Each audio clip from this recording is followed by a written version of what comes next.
નમસ્કાર વિદ્યાર્થી મિત્રો, આપની YouTube ચેનલ જાત મહેનત જિંદાબાદમાં ફરી એકવાર આપનું હાર્દિક સ્વાગત છે.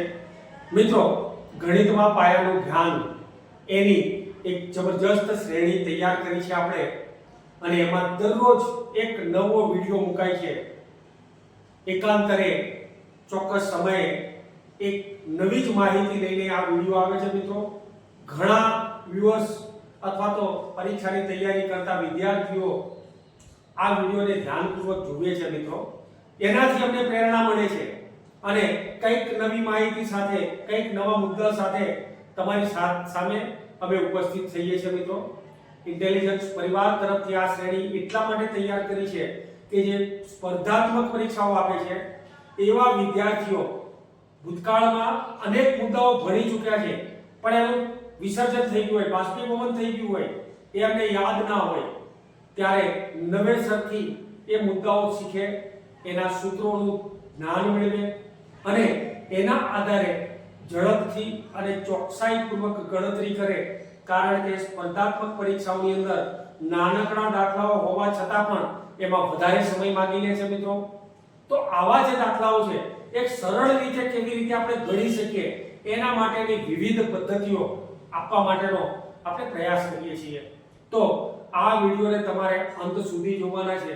એને લાઈક, શેર અને સબસ્ક્રાઇબ કરજો. મિત્રો, અને તમને કોઈ પણ મુશ્કેલી લાગે, કોઈ પણ તકલીફ લાગે તો તમારે કમેન્ટ બોક્સની અંદર એ માહિતી અમને આપવાની છે, જેનાથી અમને કઈ માહિતી આપી અથવા તો કયા વિષયનો વિડિયો બનાવવો એ અંગેની માહિતી મળી રહે. મિત્રો, તો આવો આજે આપણે એક નવીન મુદ્દા સાથે વિડિયોની શરૂઆત કરીએ. મિત્રો,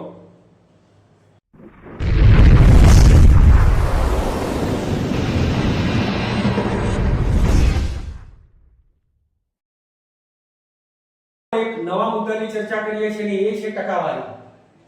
હવે મિત્રો, અહીંયા ટકા, તો ટકા વિશેની માહિતી આપણે મેળવવાની છે, અને એ માહિતી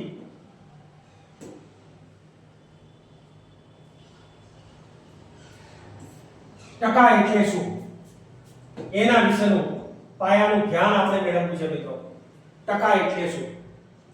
તો અહીંયા કોઈ પણ રકમ તમને આપેલી હોય, કોઈ પણ રકમ આપેલી હોય, એને 100 ના આધારે જ્યારે મૂલ્ય ગણવામાં આવે ત્યારે આપણે એને ટકા કહીએ છીએ. મિત્રો, કોઈ એક વિદ્યાર્થી છે અને કોઈ એક વિદ્યાર્થીએ કેટલાક વિષયોની અંદર માર્ક્સ મેળવ્યા છે, એમાં ગણિત,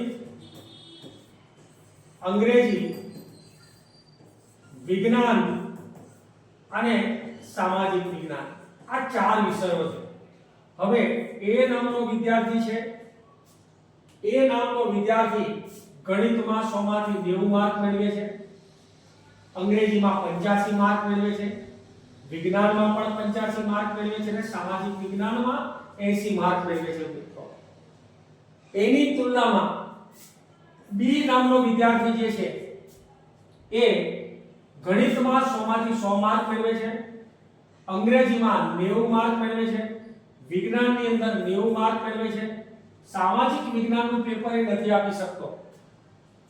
હવે આ બે વિદ્યાર્થીઓ જે છે એમણે મેળવેલા માર્ક એની આપણે જ્યારે ગણતરી કરીએ ત્યારે મિત્રો અહીંયા 5 ને 5 10, 8 ચોક ને 32 ને 33 34 340. અહીંયા મિત્રો 340 સરવાળો થાય છે એ વિદ્યાર્થીએ મેળવેલા માર્ક્સનો. હવે આપણે જોઈએ કે બી વિદ્યાર્થીએ કેટલા માર્ક્સ મેળવ્યા છે. તો બી વિદ્યાર્થીએ 280 માર્ક મેળવ્યા છે. મિત્રો, બંનેનું ટોટલ ત્રણ વિષયનું ટોટલ કરીએ તો બંને 280 માર્ક મેળવ્યા છે. અહીંયા આપણે જોઈએ કે 340 મેળવ્યા છે, અહીંયા 280 મેળવ્યા છે. પ્રથમ દ્રષ્ટિએ નજર તમે નાખશો ત્યારે મિત્રો અહીંયા આપણે જોઈએ છે કે આ વિદ્યાર્થી તમને હોશિયાર લાગે છે, અને અહીંયા જે વિદ્યાર્થી છે એને ઓછા ગુણ મેળવ્યા છે, માટે તમે એવું ગણતરી કરશો કે 280 ગુણ મેળવવા વાળો વિદ્યાર્થી છે એ નબળો છે. પણ જ્યારે એને કેટલામાંથી ગુણ મેળવ્યા છે એ નક્કી કરવામાં આવે તો 340 ગુણ એને 400 માંથી મેળવ્યા છે. મિત્રો, અને બી વિદ્યાર્થીએ 280 ગુણ જે છે એ 300 માંથી મેળવ્યા છે. આ મેઇન બાબત છે, પાયાની વસ્તુ આ છે. હવે અહીંયા આ જે અપૂર્ણાંક થઈ ગયો છે એ અપૂર્ણાંકને તમે 100 વડે ગુણી નાખો, બંનેને તમે 100 વડે ગુણી નાખશો તો અહીંયા 2 મીંડાને તો આપણે પ્રેમથી ઉડાડી દઈએ છીએ, 2 વડે ભાગીશું તો એ કિંમત આપણને 170 મળે અને ફરીથી 2 વડે ભાગીશું 8 × 16 85% માર્ક્સ મેળવ્યા છે. એ વિદ્યાર્થીએ 85% માર્ક્સ મેળવ્યા છે મિત્રો. હવે એ જ ગણતરી પ્રમાણે આપણે બી વિદ્યાર્થીના માર્ક્સ ગણીએ ત્યારે 2 મીંડાને આપણે આઉટ કરી દઈશું. 3 9 27, 1 વધે છે, 3 તારીને 9, 93.33% મેળવ્યા છે મિત્રો. આના ટકા છે 93.33 એટલે કે 93%. આશરે ટકાવારી આપણે ગણી છે અહીંયા 93.33%. હવે તમે મૂલ્યાંકન કરશો કે જો એને સામાજિક વિજ્ઞાનની પરીક્ષા આપી હોતી અને માત્ર 80 કરતા પણ વધારે માર્ક મેળવ્યા હોતા તો પણ એ વિદ્યાર્થી કરતા તો વધારે જ માર્ક હોત. એટલે બંનેની જ્યારે તુલના કરીએ છીએ ત્યારે આપણે ટકાવારીનો ખ્યાલ ધ્યાનમાં લેવો પડે છે. હવે જ્યારે પણ તમે ટકા શોધો છો તો એ ટકા શોધવા માટે તમારે એક બાબત ધ્યાનમાં રાખવાની છે, એક નાનકડું સૂત્ર ધ્યાનમાં રાખવાનું છે કે કોઈ પણ અપૂર્ણાંક આપેલો હોય તો ટકા બરાબર અપૂર્ણાંક ગુણ્યા 100. પછી એ મિશ્ર અપૂર્ણાંક હોય, શુદ્ધ અપૂર્ણાંક હોય, અશુદ્ધ અપૂર્ણાંક હોય કે દશાંશ અપૂર્ણાંક હોય, કોઈ પણ પ્રકારનો અપૂર્ણાંક એની સાથે 100 નો ગુણાકાર કરી દો એટલે આપણને ટકા મળી જાય છે મિત્રો. અહીંયા ટકા બરાબર અપૂર્ણાંક ગુણ્યા 100 આની કિંમત લઈએ છે. આપણી પાસે 3-4 ઉદાહરણો છે. ઉદાહરણ નંબર 1 તમારી સામે છે. એ છે 1/4 ને ટકામાં ફેરવો. બીજું છે 5 દશાંશ ને તમે ટકામાં ફેરવો. ત્રીજા નંબરનું રકમ તમને આપેલી છે એમાં 1/3 ને તમે ટકામાં ફેરવો અને ચોથા નંબરની રકમ છે 2/3 ને ટકામાં ફેરવો. તો મિત્રો અહીંયા આપણે મેઈન વસ્તુ જે આપેલી છે કે કોઈ પણ અપૂર્ણાંક તમને આપેલો હોય એ અપૂર્ણાંકમાં અપૂર્ણાંકને 100 વડે ગુણી નાખો, બસ એટલે ટકા મળી જશે. હવે અહીંયા આપણે જોઈએ કે 1 ને 4 1/4 છે, 1/4 છે, અંશમાં 1 અને છેદમાં 4 એને 100 વડે ગુણી નાખો તો 25% એટલે કે ચોથો ભાગ. અપૂર્ણાંક 1/4 એટલે ચોથો ભાગ છે, એનો મતલબ કે 25% છે. 100 ના 4 ભાગ અને 100 ના 4 ભાગ આપણને કેટલા મળે છે મિત્રો? તો એ 25%. 5 દશાંશ ગુણ્યા 100, એક એક બિંદુ ઉતારી દો, 5 નો 10 સાથે ગુણાકાર કરો 50%. એટલે કે 10 માંથી 5 હોય તો એ 50% છે. આ સીધી અને સરળ વસ્તુ છે. આ સરળ વસ્તુ છે કે અપૂર્ણાંકને માત્ર 100 વડે ગુણી નાખો અને તમને ટકા મળી જાય છે. 1/3 આપણને આપેલું છે કે 100 નો ત્રીજો ભાગ અને 100 નો ત્રીજો ભાગ જ્યારે તમે કરશો તો 100/3 તમે મેળવો ત્યારે 33.33% આપણને મળશે. આ પુનરાવર્તિત દશાંશ છે અને પુનરાવર્તિત દશાંશ છે એટલે આપણે બે પૂર્ણાંક સુધી લખીશું. અહીંયા પોઈન્ટ પછી બે પૂર્ણાંક મૂકી દઈએ 33.33 એવું આપણને જવાબ મળે છે મિત્રો. હવે 2/3 આપણને આપેલા છે અપૂર્ણાંક, એને પણ તમે 100 વડે ગુણી દો. તો એને 100 વડે ગુણો છો ત્યારે એ કિંમત આપણને મળે છે 200/3.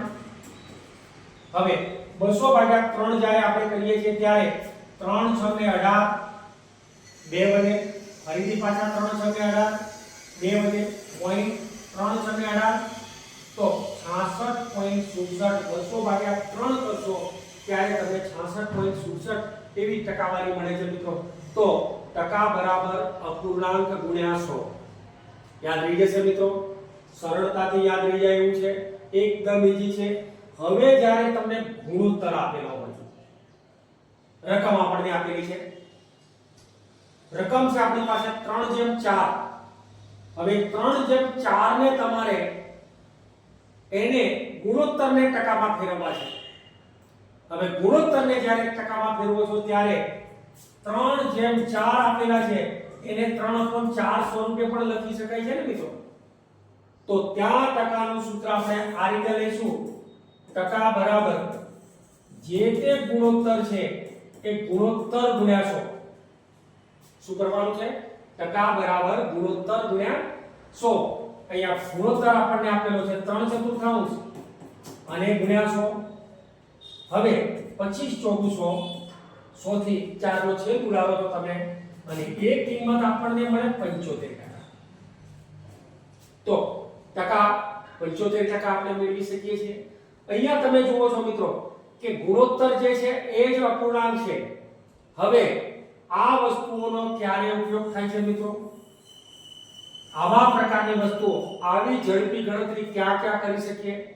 તો જ્યારે વેચાણ કિંમત પર તમારે વળતર ગણવાનું હોય છે, છાપેલી કિંમત પર વળતર ગણવાનું હોય છે, જ્યારે કોઈ પણ રકમ પર કમિશન ગણવાનું હોય છે, કોઈ પણ રકમ પર દલાલી ગણવાની હોય છે, તો કોઈ પણ રકમ પર આડત કે મારફત ગણવાની હોય છે.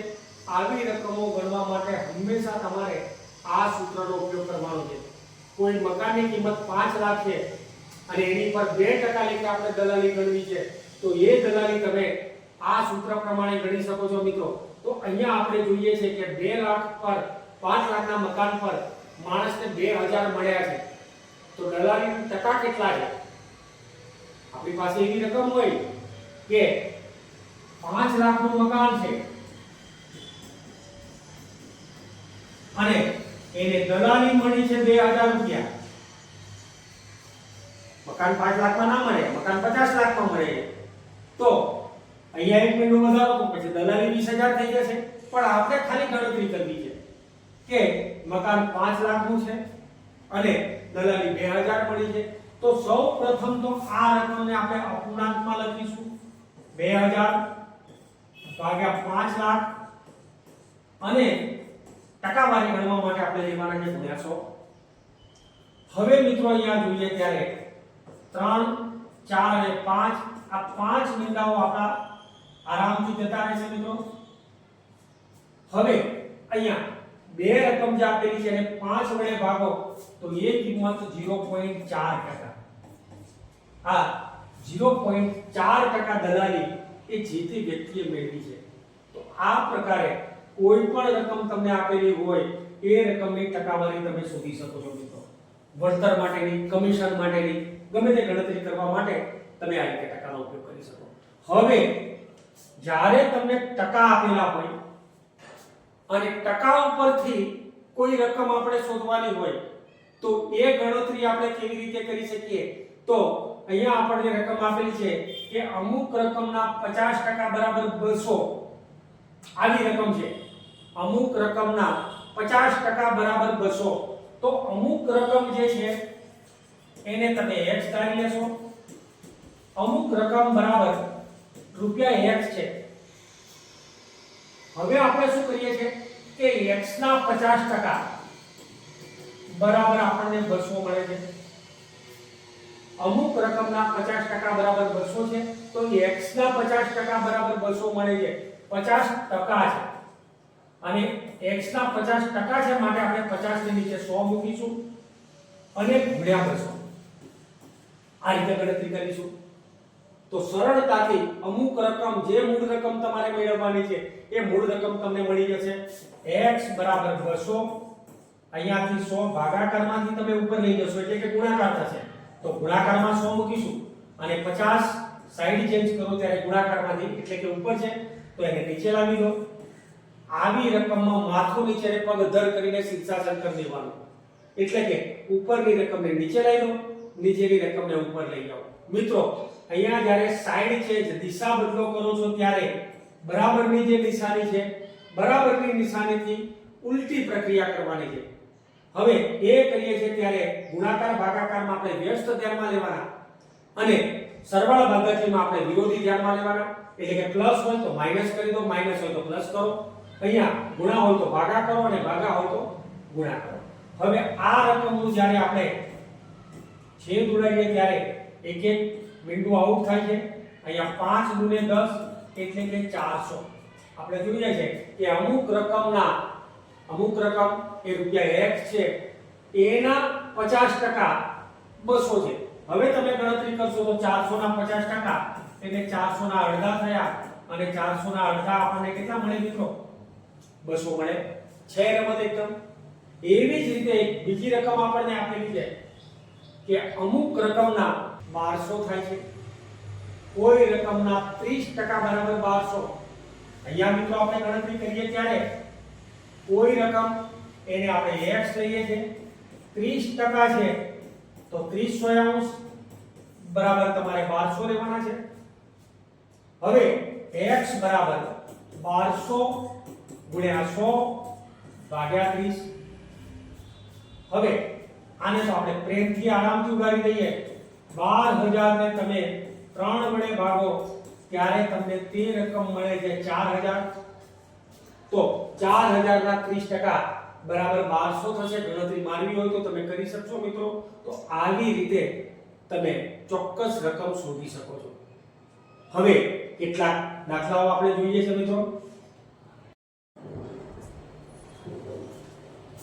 મિત્રો એક પ્રશ્ન આપણને આપેલો છે કે 3/4 ગુણોત્તરને ટકાવારીમાં કેવી રીતે લખાય. તો અહીંયા આપણે જોઈએ છે કે આપણે જે ગણતરી કરીએ એ પ્રમાણે સૂત્ર પ્રમાણે ટકા બરાબર ગુણોત્તર ગુણ્યા 100 અથવા તો અપૂર્ણાંક ગુણ્યા 100. અહીંયા ગુણોત્તર આપણને આપેલો છે 3/4 અને ગુણ્યા આપણે લેવાના છે 100. તો 300 100 અને 3 નો ગુણાકાર ભાગ્યા 4 કરીશું. 300 ને તમે 4 વડે ભાગો છો, 2 વડે ભાગો એટલે 150 થશે અને 150 ને 2 વડે ભાગો એટલે 75 થશે અથવા તો 300 ભાગ્યા 4 એટલે 75% અને 75% માટે આપણો સાચો જવાબ વિકલ્પ બી છે મિત્રો. તો આ રીતે ગુણોત્તરને તમે ટકામાં ફેરવી શકો છો. એકદમ સરળ છે. તમારે માત્ર ને માત્ર એક જ સૂત્ર યાદ રાખવાનું છે કે ટકા બરાબર ગુણોત્તર ગુણ્યા 100 અથવા તો ટકા બરાબર અપૂર્ણાંક ગુણ્યા 100. હવે જ્યારે પણ ગણતરી કરીએ છીએ ટકાની ગણતરી ત્યારે આને તમારે લક્ષમાં લેવાના છે મિત્રો. નેક્સ્ટ રકમ આપણે જોઈએ છે ત્યારે અહીંયા કોઈ સંખ્યાની બમણી સંખ્યા એ 100% વધારો છે. કોઈ સંખ્યાની બમણી સંખ્યા એ 100% વધારો છે. જો આપણે તે સંખ્યાનો અડધો ભાગ લઈએ તો ટકાવારીમાં કેટલો થાય? હવે અહીંયા આપણે જોઈએ છે કે કોઈ સંખ્યા જે આપેલી છે એના માટે તો આપણે આરામથી x ધારીએ.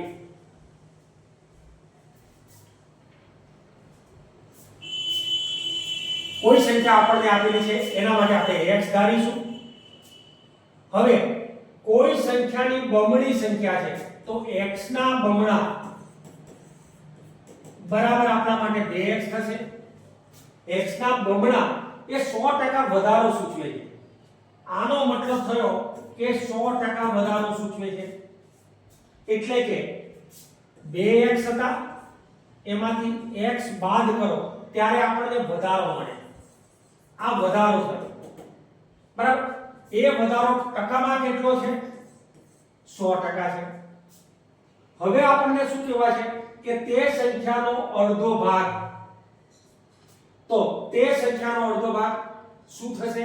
તો અહીંયા આપણે મેળવીએ છીએ મિત્રો કે 2x માંથી x જશે તો આપણી પાસે x વધે અને x બરાબર કેટલા છે? 100 છે. જોઈ શકો છો તમે. હવે આનો અડધો ભાગ મેળવવો છે તો અડધો ભાગ મેળવવો તો અહીંયા x દુત્યાંશ કરીશું તો સામે પણ એ જ પ્રોસેસ થશે 100 દુત્યાંશ. એટલે કે x નો અડધો ભાગ એ આપણને કેટલા મળે છે? 50% મળે છે.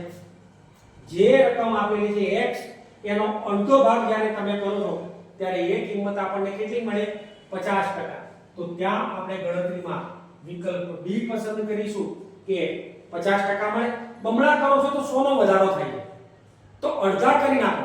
એ રકમના અડધા કરી નાખો તો એ આપણને આરામથી 50% મળે. મૌખિક ગણતરી પણ કરી શકો સરળતાથી. આ રીતે ગણી શકો રીત પ્રમાણે. નેક્સ્ટ રકમ એ જોઈએ છે આપણે. જો એક કબાટ પર 5% વળતર આપી 5,225,000 માં વેચેલી છે તો તેની છાપેલી કિંમત શોધો. મિત્રો અહીંયા આપણે જોઈએ છે કે કબાટની છાપેલી કિંમત શોધવાની છે. કઈ કિંમતની ઉપર પ્રિન્ટ છે એ આપણે શોધવું છે. તો સૌ પ્રથમ આપણે એવું લઈએ કે કબાટની છાપેલી કિંમત 100 માની લઈશું. ₹100, કારણ કે ટકાવારી હંમેશા 100 ઉપર ગણીએ છીએ. આને આપણે ધારણા કરવી છે. ધારો કે કબાટની છાપેલી કિંમત બરાબર ₹100. હવે એમાં 5% વળતર હોય છે, તો ₹5 વળતર એને આપણે બાદ કરી દઈએ તો આપણને ₹95 જે મળવાના છે એ ₹95 શું મળ્યું છે? તો વેચાણ કિંમત મળી છે. આટલી કિંમતમાં આપણે વેચ્યું છે. હવે મિત્રો આવી બાબત જ્યારે આવે કે તમે વેચાણ કિંમત 95 છે, જ્યારે એની છાપેલી કિંમત 100 છે, આપણે શોધવાની છે છાપેલી કિંમત. જે શોધવાનું છે એને પાછળ લખો. તો અહીંયા આપણે છાકી લખો અને અહીંયા આપણે વેચી લખીશું. બસ. હવે તો તમારે કિંમતો ગોઠવવાની છે કે ₹95 વેચી હોય ને ત્યારે એની છાપેલી કિંમત કેટલી હોય? 100 હોય. તો ₹5225 આપણને આપેલા છે, ત્યારે છાપેલી કિંમત કેટલી હોય છે? એકદમ સરળ. હવે અહીંયા ₹5225 જે આપણને આપેલા છે એની નીચે આપણે 95 કરીશું અને ગુણ્યા 100, અપૂર્ણાંક ગુણ્યા 100. આપણા સૂત્ર પ્રમાણે આપણને જે રકમ છે એ મળી ગઈ છે મિત્રો. હવે આને આપણે 19 પંચાને 95 એવો છેદ પાડીએ તો 20 પંચાને 100 મળશે આપણને. હવે અહીંયા જ્યારે રકમ જોઈએ ત્યારે એ કિંમત આપણને 300 ને 19 × 38